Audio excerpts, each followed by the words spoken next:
রাধে রাধে, জয় শ্রীকৃষ্ণ। নমস্কার বন্ধুরা, আশা করি আপনারা সবাই ঈশ্বরের আশীর্বাদে ভালো আছেন, সুস্থ আছেন। আজকে নতুন পর্বে আপনাদের সকলকে জানাই আন্তরিক শুভেচ্ছা ও স্বাগত। আগামী 13ই মে 2026 বাংলা 29 বৈশাখ 1433 বঙ্গাব্দ বুধবার বৈশাখ মাসের অন্যতম অপরা একাদশী। সনাতন হিন্দু শাস্ত্র মতে বৈশাখ মাসের কৃষ্ণপক্ষের অপরা একাদশী তিথিকে অত্যন্ত পবিত্র দিন হিসাবে দেখা হয়। পুরাণে বলা হয়েছে এই একাদশী পাপ থেকে মুক্তি দেয় এবং পুণ্য প্রদান করে।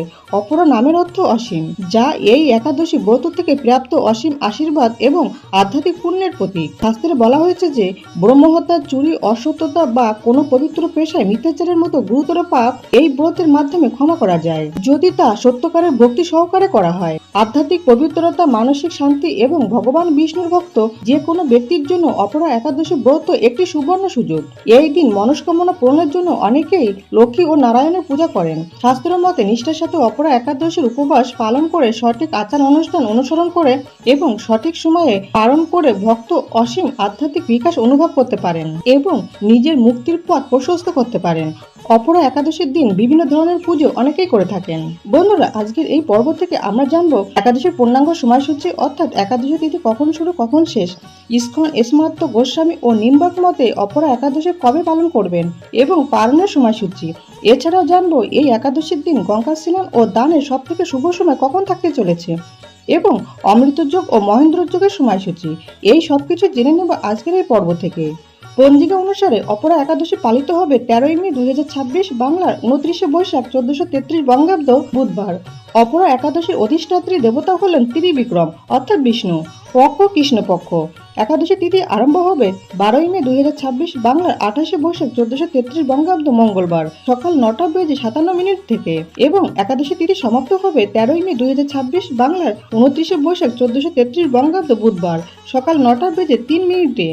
ইস্কন, স্মার্ত গোস্বামী ও নিম্বাক মতে অপরা একাদশী ব্রত ও উপবাস পালিত হবে 13ই মে 2026 বাংলার 29 বৈশাখ 1433 বঙ্গাব্দ বুধবার।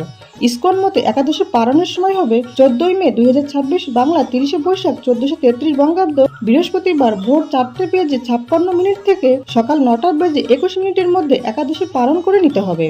এবং স্মার্ত গোস্বামী ও নিম্বাক মতে একাদশী পালনের সময় হবে 14ই মে 2026 বাংলা 30 বৈশাখ 1433 বঙ্গাব্দ বৃহস্পতিবার সূর্যোদয় থেকে সকাল 8:03 মধ্যে একাদশীর পালন করে নিতে হবে। 13ই মে 2026 বাংলা 29 বৈশাখ 1433 বঙ্গাব্দ বুধবার গঙ্গা স্নান ও দানের সব থেকে শুভ সময় থাকতে চলেছে সূর্যোদয় থেকে সকাল 7:36 মধ্যে গঙ্গা স্নান ও দান আদি। এবং 14ই মে 2026 বাংলা 30 বৈশাখ 1433 বঙ্গাব্দ বৃহস্পতিবার গঙ্গা স্নান ও দানের সব থেকে শুভ সময় থাকতে চলেছে সূর্যোদয় থেকে সকাল 10:15 মধ্যে গঙ্গা স্নান ও দান আদি। এই দিন মহেন্দ্র যোগ থাকবে সকাল 6:46 মধ্যে ও সকাল 10:15 থেকে দুপুর 12:51 মধ্যে। 13ই মে 2026 বাংলা 29 বৈশাখ 1433 বঙ্গাব্দ বুধবার একাদশীর দিন অমৃত যোগের সময় থাকবে সকাল 7:36 থেকে সকাল 11:10 মধ্যে, দুপুর 1:50 থেকে বিকাল 5:23 মধ্যে এবং রাত 9:50 মধ্যে ও রাত 11:58 থেকে রাত 1:22 মধ্যে। বন্ধুরা, পুরস্কার ক্ষেত্রে 3 বার স্নান করলে বা মাঘ মাসে প্রয়াগে স্নান করলে, সূর্যগ্রহণের সময় কুরুক্ষেত্রে স্নান করলে যে পুণ্য লাভ হয়, অপরা একাদশী পালন করলে সেই একই পুণ্য লাভ করা যায়। অপরা শব্দের অর্থ সীমাহীন। ব্রহ্মপুরাণ এবং পদ্মপুরাণে অপরা একাদশী তাৎপর্য বিস্তারিতভাবে বর্ণিত আছে। সারা দেশে ভক্তিপূর্ণভাবে বিভিন্ন নামে অপরা একাদশীর ব্রত পালন করা হয়। পাঞ্জাব, জম্মু ও কাশ্মীর এবং হরিয়ানা রাজ্যে অপরা একাদশী ব্রত ভদ্রকালী একাদশী নামে পালিত হয় এবং এই দিনে দেবী ভদ্রকালীর পূজা করা শুভ বলে বিবেচিত হয়। উড়িষ্যায় এই ব্রতকে জনপ্রিয় একাদশী বলা হয়, যা ভগবান জগন্নাথ দেবের সম্মানে পালিত হয়। ভগবান কৃষ্ণ বলেছেন যে একাদশী ব্রত পালনকারী ব্যক্তি তার পূর্ণ কর্মের জন্য অত্যন্ত খ্যাতি অর্জন করবেন এবং এই ব্রত অন্তহীন ফল প্রদান করে। যারা সবচেয়ে বড় পাপ করেছেন তাদের জন্য অপরা একাদশী ব্রত অত্যন্ত উপযুক্ত। এটি ব্রাহ্মণকে হত্যাকারী, পরিবারের সদস্যকে হত্যাকারী ও গর্ভপাতের পক্ষে দাঁড়ানো ব্যক্তিকেও ক্ষমা করে। বন্ধুরা, একাদশী করলে শুধু যে নিজের জীবনে সদ্গতি হবে তা নয়, কারোর পিতামাতা নিজ কর্মদোষে নরকবাসী হন তবে তাদের পুত্রই একাদশী করে পিতামাতাকে নরক থেকে উদ্ধার করতে পারেন। এই একাদশী এতটাই শক্তিশালী। অপরা একাদশীর এই বিশেষ শুভ দিনে গঙ্গা বা যে কোনো পবিত্র নদীতে স্নান করলে তা প্রচুর পুণ্য ও আধ্যাত্মিক আশীর্বাদ নিয়ে আসে বলে বিশ্বাস করা হয়। এই দিন স্নানের পর ভগবানের নাম জপ করুন। উপবাসের সময় জপ করলে তা আপনার শরীরের চারপাশে একটা ঢাল তৈরি করে এবং আপনাকে সকল ধরনের নেগেটিভ শক্তির হাত থেকে রক্ষা করে। অপরা একাদশী শুধুমাত্র একটি ব্রত নয়, এটি বিশ্বাস, ভক্তি ও আধ্যাত্মিকতার এক শক্তির উৎস।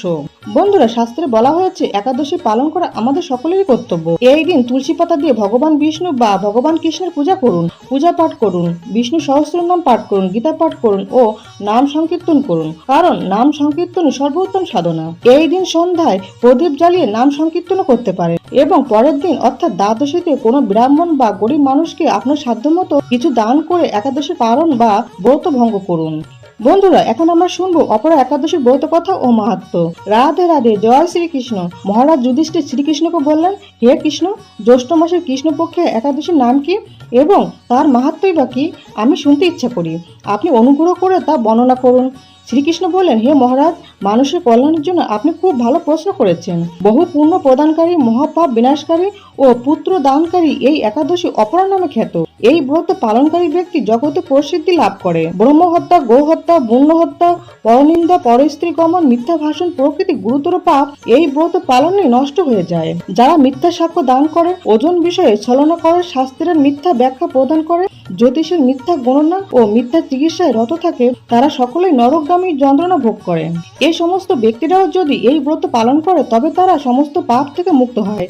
ক্ষত্রিয় যদি স্বধর্ম ত্যাগ করে যুদ্ধক্ষেত্রের থেকে পালিয়ে যায় তবে সে ঘোরতর নরকগামী হয়, কিন্তু সেও যদি এই ব্রত পালনে মুক্ত হয়ে স্বর্গগতি লাভ করে। মকর রাশিতে সূর্য অবস্থানকালে মাঘ মাসে প্রয়াগ স্নান করলে যে ফল লাভ হয়, শিবরাত্রিতে কাশীধামে উপোস করলে যে পুণ্য হয়, গয়াধামে বিষ্ণু পাদপদ্মে পিণ্ডদানে যে ফল পাওয়া যায়, সিংহ রাশিতে বৃহস্পতি অবস্থানে গৌতমী নদীতে স্নানে, কুম্ভে কেদারনাথ দর্শনে, বদ্রিকা আশ্রম যাত্রায় ও বদ্রীনারায়ণ সেবায়, সূর্য গ্রহণে কুরুক্ষেত্রের স্নানে, হাতি ঘোড়া স্বর্ণদানে এবং দক্ষিণা সহ যজ্ঞ সম্পাদনে যে ফল লাভ হয়, এই ব্রত পালন করলে অনায়াসে সেই সকল ফল লাভ হয়ে থাকে। এই অপরা একাদশীর ব্রত পাপরূপ বৃক্ষের কুঠার স্বরূপ, পাপরূপ কাষ্ঠের দাবা অগ্নির মতো, পাপরূপ অন্ধকারের সূর্য দৃশ্য এবং পাপ হস্তি সিংহ স্বরূপ। এই ব্রত পালন না করে যে ব্যক্তি জীবন ধারণ করে জলে বুদবুদের মতো, তাদের জীবন মৃত্যুই কেবল সার হয়। অপরা একাদশীতে উপোস করে বিষ্ণুর পূজা করলে সর্বপাপ মুক্ত হয়ে বিষ্ণুলোকে গতি হয়। এই ব্রত কথা পাঠ ও শ্রবণ করলে সহস্র গোদানের ফল লাভ হয়। ব্রহ্মাণ্ড পুরাণে এই ব্রত মাহাত্ম্য বর্ণনা করা হয়েছে। অত ব্রত মাহাত্ম্য কথা সমাপ্ত। রাধে রাধে, জয় শ্রীকৃষ্ণ। বন্ধুরা, আশা করি ভিডিওটি আপনাদের সামান্য হলেও উপকারে আসবে। ভগবান কৃষ্ণ ও মা লক্ষ্মীর কৃপায় আপনারা সবাই ভালো থাকুন, সুস্থ থাকুন এই প্রার্থনা করি। আজকের ভিডিওটি আজ এই পর্যন্ত। সবাই খুব ভালো থাকবেন, সুস্থ থাকবেন। দেখা হচ্ছে আগামী পর্বে। জয় ভগবান কৃষ্ণ, জয় মা লক্ষ্মী। রাধে রাধে।